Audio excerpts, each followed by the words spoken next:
Queridos hermanos, pues ya estamos a viernes, este viernes 2 de abril, en el que celebramos la pasión de nuestro Señor Jesucristo. Es el día en el que Cristo hace realidad esa misión, ese sacrificio al subir a la cruz por nosotros. Y el domingo de Ramos lo meditamos en la versión de Marcos. Hoy veremos la versión de Mateo, de San Juan, que es la que se ve siempre en el Viernes Santo. Pero son tres lecturas. La primera lectura del profeta Isaías, capítulo 52, versículos del 13 al 15, y del 53, capítulo 53, versículos del 1 al 12. La segunda lectura será de la carta a los Hebreos, capítulo 4, del 14 al 16, y capítulo 5, del 7 al 9. Y el Evangelio, pues aquí sí, es nuevamente como lo del Domingo de Ramos, les comento, quizás no les voy a poner todo el Evangelio en la página del Facebook, les voy a poner a lo mejor algún resumen como la vez pasada o la versión breve, porque aquí Juan nos narra toda la pasión en los capítulos 18 y 19, son dos capítulos completos que se leerán el día de hoy en la celebración de la pasión, que no hay misa. El Viernes Santo es el único día que no se celebra misa en todo el mundo, pero se celebra la pasión de nuestro Señor Jesús. No vamos a decir aquí todos los signos que hay durante la celebración, porque nos llevaría todavía más tiempo y ya de por sí la reflexión de estas lecturas nos va a llevar algún tiempecito.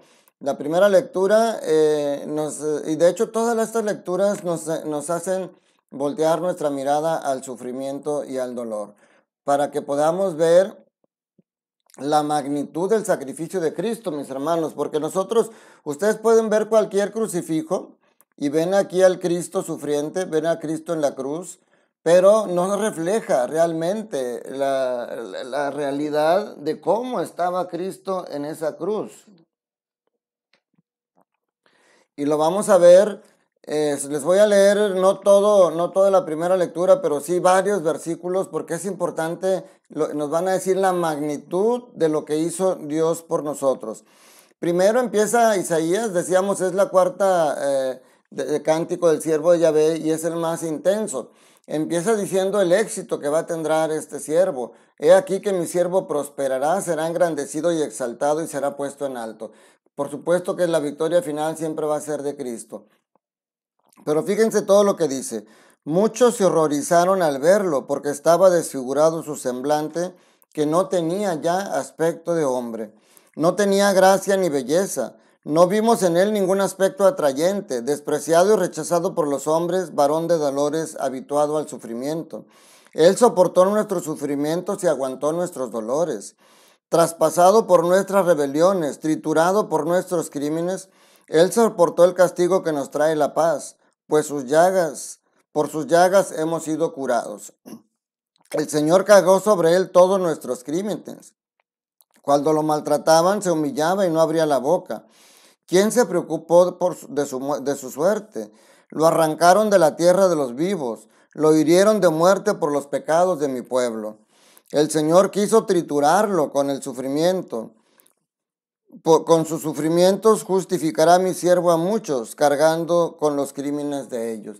¿Se fijan? Esto es para que nosotros le demos una magnitud real a la muerte de Cristo. Cuando salió la pasión de Cristo de Mel Gibson, decían que era demasiado cruel, demasiado sangrienta, pero se queda corto, mis hermanos. Es necesario para que veas cómo la ofensa que hacemos a Dios con el pecado no podemos hacerlo y quedarnos pasivamente como si nada. Cristo realmente, el subirse a la cruz, tiene una dimensión grandísima, el sufrimiento que tuvo con nosotros. Pero por eso dice San Pablo, por eso dice el autor de la carta a los Hebreos, que el mismo Jesús dice, se compadece de nuestros sufrimientos porque él mismo ha pasado por las mismas pruebas, menos por el pecado. O sea, vuelve a resaltar el autor de la carta a los Hebreos ese sufrimiento y ese dolor tan grande que la primera lectura nos dice. Y dice, aprendió a obedecer padeciendo, aún siendo hijo de Dios, aprendió a obedecer padeciendo y llegó a la perfección en el sufrimiento, porque ahí es donde da la máxima prueba de amor por nosotros. Es importante como preámbulo para adentrarnos en el Evangelio de la Pasión de Cristo, entender que lo que aquí se narra se queda corto con la realidad que vivió Jesús. San Juan, como les decíamos, omite aquí la última cena y se va directamente. Dice Jesús, sabiéndolo todo, lo que tenía que suceder, él ya sabía lo que iba a suceder, pero él no se arredra, no tiene miedo, porque sabe que ha llegado el momento importante para él y para nosotros, para nuestra humanidad, el momento de enfrentar a la muerte y de vencerla. Pero fíjense, dice aquí que Jesús está consciente de eso, pero enfrenta esto remarcando su divinidad. Esto es importante porque dice, Jesús sabiendo todo lo que iba a suceder, se adelantó y les dijo, ¿a quién buscan? Le contestaron a Jesús el Nazareno y les dijo Jesús, yo soy. ¿Qué significa yo soy? Yahvé. Y se lo repite por segunda vez porque dice que cuando les dijo eso, caen en tierra. Fíjense la fuerza de las palabras de Jesús. Yahvé, yo soy. Y les dice, se los he dicho, yo soy. ¿Por qué si me buscan a mí, dejen que estos se vayan?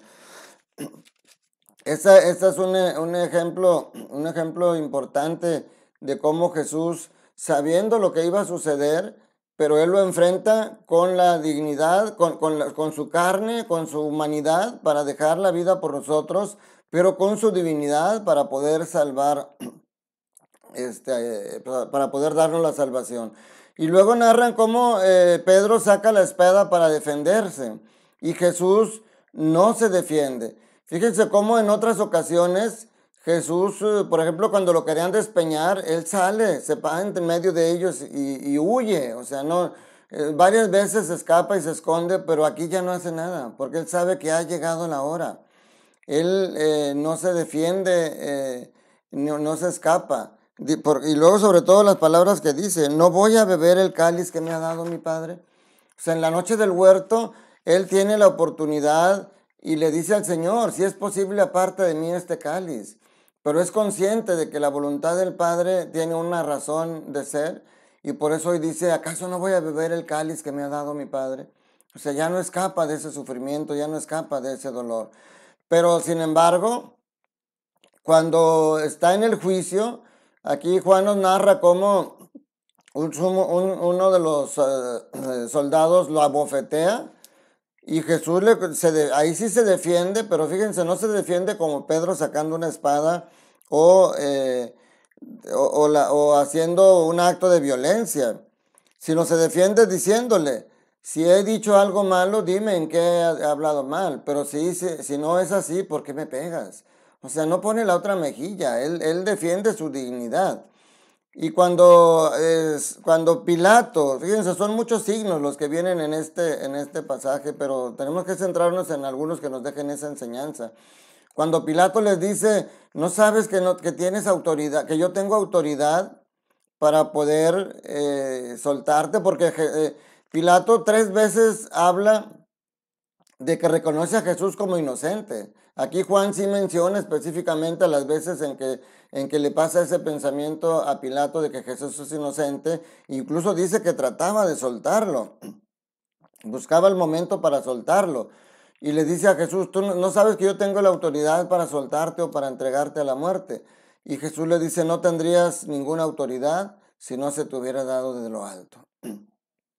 Qué importante es reconocer cuando nosotros tenemos un rol de autoridad en este mundo que no es por nuestra habilidad o nuestra capacidad, es Dios mismo que nos da esa situación. Y luego fíjense, en la cruz es crucificado entre 2 ladrones. Están Dimas y Gestas, que lo hemos dicho otras veces, la piedad popular les llama a los dos el buen ladrón y el mal ladrón, pero sabemos que a la cruz solamente iban los criminales, o sea, los dos eran grandes pecadores, los dos eran criminales, y son puestos ahí, dice que para cumplir las escrituras, de que será contado entre los malhechores. Pero también esto nos remite al pasaje de Mateo del día del juicio final. Cuando Mateo dice que pondrá a unos a la derecha y les dirá, vengan benditos de mi Padre, y a otros a la izquierda y les dirá, apártense de mí malditos, porque tuve hambre y no me dieron de comer, Aquí nos hace ver que en la derecha van los buenos y a la izquierda van los malos. Y fíjense cómo este pasaje de la cruz nos dice una cosa muy diferente. Tanto el de la derecha como el de la izquierda, los dos son malos, los dos son pecadores y los dos son criminales. No hay una diferencia en ellos. ¿Qué es lo que hace la diferencia? El reconocerse pecador, el reconocerse malo, el reconocer que le has fallado a Dios. Porque cuando con soberbia decimos, a ver, si eres el Hijo de Dios, bájate de ahí.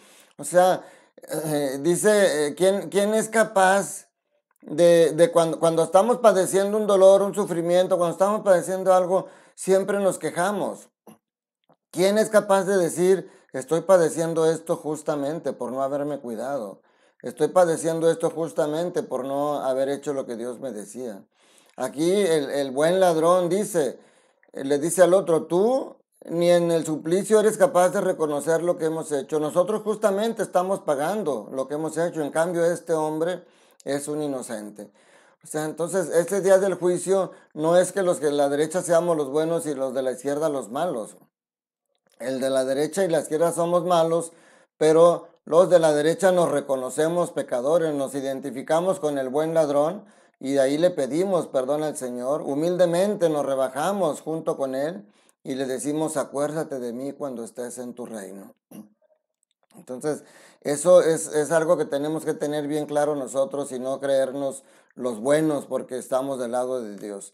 Ahora, aún en la cruz, Aún en la cruz, Jesús siempre estuvo dando. Su vida fue dar, dar y dar. Principalmente dar amor. Dio la salud, dio la vida, dio tantas cosas que aún estando en la cruz, no quiso quedarse sin dar. Ayer decíamos cómo nos dio dos regalos en el sacramento de la Eucaristía y del sacerdocio.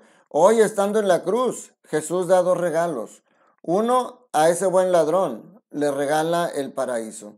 Le dice, en verdad te digo que hoy mismo estarás conmigo en el paraíso. A ese buen ladrón le regala la salvación, que es también regalo para nosotros.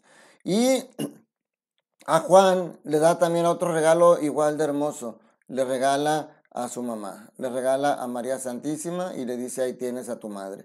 Y en Juan ese regalo lo recibimos todos nosotros. María es un regalo para nosotros como una madre amorosa que después de que Jesús ha partido al cielo, ella siguió cuidando de sus apóstoles y ahora que María está en el cielo junto con Jesús, sigue cuidando de nosotros aquí en la tierra. Y luego dice finalmente que Jesús, fíjese también aquí hay una gran diferencia. Mateo, Marcos y Lucas, en el momento de la muerte de Jesús, dicen Jesús expiró, o sea, Jesús murió. Y Juan le da otro enfoque, dice entregó el Espíritu. O sea, es una clara diferencia que es lo que reflexionamos en la muerte de un ser querido. No mueres, entregas el espíritu para que un día se vuelva a reunir con ese cuerpo, el día de la resurrección final. Entonces, qué hermoso Juan nos narra este pasaje de la pasión de una manera diferente. Y desde aquí, dice aquí que también cuando ya está muerto, en lugar de quebrarle las piernas, lo traspasan, porque ahí también se cumplen las escrituras, mirarán al traspasado. Y además brota sangre y agua, que es el bautismo y es la iglesia. De hecho, en la Eucaristía, en el momento de las ofrendas, ustedes ven que el sacerdote o el diácono a la hora de preparar los dones, le dan el cáliz, pone vino, que es la sangre, y pone una gota de agua. Hagan esto en memoria mía. Ahí mismo en la Eucaristía tenemos esa misma esencia que se dio en la cruz, cómo brota sangre y agua del costado de Cristo. Y eso lo recibimos en cada Eucaristía. Pero también al levantar esa cruz, dijo Jesús, cuando sea levantado, atraeré todos hacia mí. Porque al levantar esa cruz, se convierte en la unión del cielo con la tierra. La cruz une el cielo con la tierra y se convierte en el camino para llegar al cielo. Se convierte en el camino porque es a través del sufrimiento como llegamos a la perfección, a la perfecta unión con Dios. Pero se convierte también en el camino para llegar al cielo porque es el signo del amor de Dios por nosotros. Esa es la manera como Dios quiere que lleguemos al cielo, a través de poder vivir el sufrimiento como Cristo, no buscarlo como tal, no ser masoquistas, pero saber que ese sufrimiento nos perfecciona porque nos une a Cristo y nos lleva al sacrificio más grande, que es por amor. Dice una canción, para subir al cielo se necesita una escalera grande y otra chiquita. La escalera grande es esa cruz de Cristo y la escalera chiquita es la cruz de nosotros, que nunca se va a comparar con la cruz de Cristo. Pero esa cruz nuestra, unida a la cruz de Cristo, es lo que nos lleva a caminar hacia el cielo. Pues esta es la reflexión durante la celebración que tendremos a las 3 de la tarde en la parroquia Jesús Divino Maestro. Los invito a que la sigan, Parroquia Jesús Divino Maestro en Monterrey. Ahí tendremos la transmisión de este evento tan importante. La homilía se nos pide que sea breve porque es larga la lectura, pero mis hermanos, es muy difícil poder, aún así yo siento que en estos 16 minutos que traté de explicarles todo esto, lo traté de hacer de la manera más breve, pero aún se quedan muchas cosas en el tintero que meditar. Pero nos quedamos con eso, mis hermanos. Veamos la magnitud del sacrificio de Cristo. No lo hagamos mínimo, no lo minimicemos teniéndolo como en una cruz, viendo la cruz de una manera muy piadosa nada más.